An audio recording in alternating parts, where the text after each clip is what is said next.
Friends, welcome to Aquaharini channel. இன்னைக்கு முகல் ஸ்டைலில் restaurant மெத்தடில் ஒரு சிக்கன் கிரேவி ஒரு குழம்பு மெத்தடில் செய்ய போகிறோம். அதுவும் இன்ஸ்டண்ட்டாக குக்கரில் மேக் பண்ணுறது, நிறைய இன்க்ரீடியன்ஸ் இல்லாமல் கம்மி இன்க்ரீடியன்ஸ் வீட்டில் இருக்கிற ஐட்டம்ஸ் வச்சு முகல் ஸ்டைலில் அந்த ரெஸ்டாரண்ட்டில் கொடுக்குற மாதிரி ஒரு பாகிஸ்தானி டிஷ்னே சொல்லலாம். அந்தளவுக்கு ஒரு டேஸ்டியஸ்டான ஒரு கிரேவி.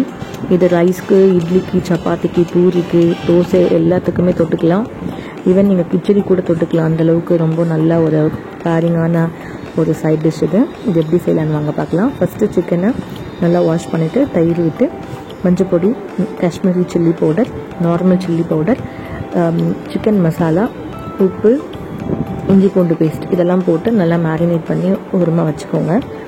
அதுக்கு இடையில் குக்கரில் வெங்காயம் போட்டு எண்ணெய் விட்டு பட்டை கிராம்பெல்லாம் போட்டு வதக்கிட்டு வெங்காயம் போட்டு சீரகம் போட்டு அதுக்கப்புறம் தக்காளி போட்டு நல்லா வதக்கி எடுத்துட்டு அந்த ஆஃப் பண்ணும்போது மிளகாத்தூள், மஞ்சத்தூள், உப்பு, இஞ்சி பூண்டு பேஸ்ட்டு, ஆல்சோ கொஞ்சோண்டு சிக்கன் மசாலா, கரம் மசாலா இதெல்லாம் சேர்த்து நல்லா மிக்சியில் ஆட்டி எடுத்துக்கிட்டு இப்போ குக்கரில் நம்ம ஆட் பண்ணிக்கலாம்.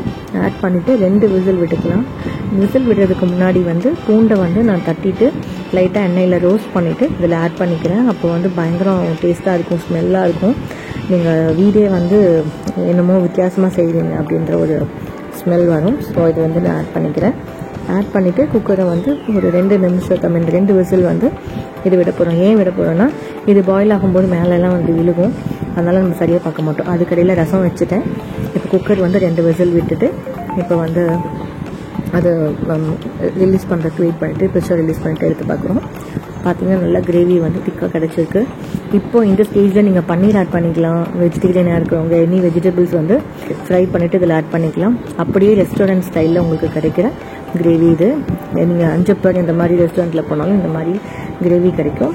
ஸோ செம்ம அட்டகாசமான டேஸ்ட்டாக இருக்கும். டேஸ்ட் பண்ணி பார்த்தீங்கன்னா கலராக இருக்கட்டும், டெக்ஸ்டராக இருக்கட்டும் எல்லாமே கரெக்டாக வந்துருக்கு. ரசம் ரெடியாகி வந்துச்சு. இப்போ அந்த கடாயில் இருக்கிறதெல்லாம் ட்ரான்ஸ்ஃபர் பண்ணிவிட்டு லைட்டாக அந்த கடாயிலே நம்ம மேரினேட் பண்ணி வச்ச சிக்கன் எல்லாம் எடுத்து உள்ளே போட்டு ஒரு வதக்குறோம். வதக்கிட்டு இந்த அரைச்சி வச்ச விழுதியும், அதான் குக்கரில் 2 விசில் எடுத்த விழுதியும் இது கூட ஆட் பண்ணி கூட கொஞ்சோண்டு தண்ணி ஆட் பண்ணி குக்கரில் அகைன் 2 விசில் விட போகிறோம். ஆல்ரெடி மேரினேஷனில் எல்லா மசாலாவும் ஆட் ஆகிருக்கு, அரைச்ச மசாலாவும் எல்லாமே இருக்குது. ஸோ அகைன் அண்ட் அகைன் எதுவும் போட வேண்டாம். 1/2 ஸ்பூன் ஆஃப் பெப்பர் மட்டும் ஆட் பண்ணிக்கிறேன் இந்த ஸ்டேஜில். ஆல்ரெடி அந்த கிரேவி சூடாக தான் இருக்கும். நான் குக்கர்லேருந்து ப்ரெஷர் ரிலீஸ் பண்ண உடனே ட்ரான்ஸ்ஃபர் பண்ணிட்டு இதில் சிக்கன் வதக்கி விட்டுட்டு அதையும் ஊற்றிட்டேன். ஸோ எல்லாமே சேர்ந்து கொதிக்க ஆரம்பிச்சிச்சு. ஸோ மேலே கொதிக்கிறதுக்கு முன்னாடி 1 கப் அண்ட் கிரேவியோட வாஷ் பண்ண வாட்டரும் ஆட் பண்ணிவிட்டு திருப்பி நம்ம குக்கர் வைக்க போகிறோம். ஏன் இது மாதிரி தண்ணி ஆட் பண்ணுறோன்னா அப்போ தான் கிரேவி அடி பிடிக்காமல் வரும். குக்கரில் 2 விசில் விட்டு எடுத்ததுக்கப்புறம் ஓப்பன் பண்ணி பார்த்தீங்கன்னா வீடே மணக்கிற முகல் சிக்கன் கிரேவி ரெடி. இன்னும் நம்ம சுண்ட வச்சா கிரேவியாக கிடைக்கும். நான் குழம்பா எடுத்துட்டேன். இதே மாதிரி செஞ்சு பார்த்துட்டு எப்படி இருக்குன்னு சொல்லுங்கள் ஃப்ரெண்ட்ஸ். தேங்க்யூ ஃபார் வாட்சிங்.